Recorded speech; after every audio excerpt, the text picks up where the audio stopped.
catalytic converter popping noise is one of those sounds that makes you lean in and wonder if your car is trying to tell you a secret or just break your budget. You start hearing those pops, and suddenly every drive feels like you're in a popcorn machine. That noise usually shows up right after you turn off your engine, or sometimes when you're backing off the throttle. Feels random, but trust me, cars don't do random.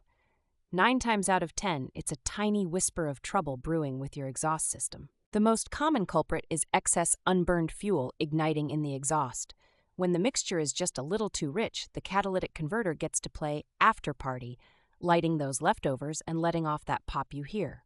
Not exactly the party you want under your car.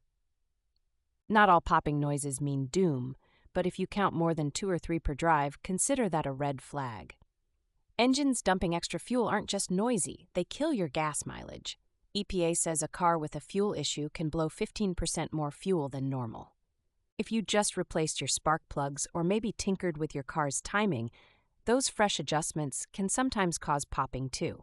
Lots of DIY folks see this after skipping the check engine light just in case step. Old O2 sensors are another culprit nobody likes to talk about. Condensation inside a hot catalytic converter can also snap, crackle, and pop as it meets the steaming hot metals. Especially here in Portland, where rain routinely soaks everything, moisture can sneak into places it does not belong. Dry climates? Less likely. A malfunctioning catalytic converter, one that's overheating or breaking down inside, can magnify the noise. Picture a honeycomb structure collapsing in the middle. That's thousands in repair if left unchecked, but a quick inspection can save a ton of grief. To troubleshoot, start with a cold engine. Have someone rev while you listen low near the exhaust. Careful, cars bite. Feel for odd air pulses, listen for pops, and most importantly, listen for rattling inside the converter, which screams, "Replace me." Pro tip, a $25 OBD2 scanner pays for itself in less than an hour. Plug it in, get the codes, look for P420 or P0430. Those are classic "your cat is mad" codes. Don't ignore them when they show up. They can hint at expensive issues you can catch early. If your car runs rough, stumbles, or belches black smoke along with those pops, the issue is usually upstream. Think misfire, injector fault, or the aforementioned O2 sensor, which, by the way, should be swapped every 60K if you want to avoid the popping symphony.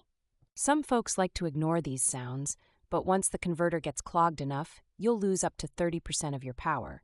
Hills turn brutal, freeway merging becomes a comedy, and your wallet starts plotting revenge against your right foot.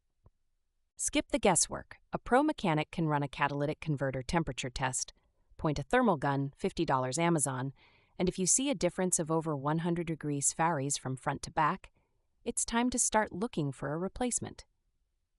Temperature doesn't lie. 90% of the time, fixing that popping noise is cheap, sensor or tune-up stuff. Delay it, though, and you're looking at a converter job that costs $1,100 on average.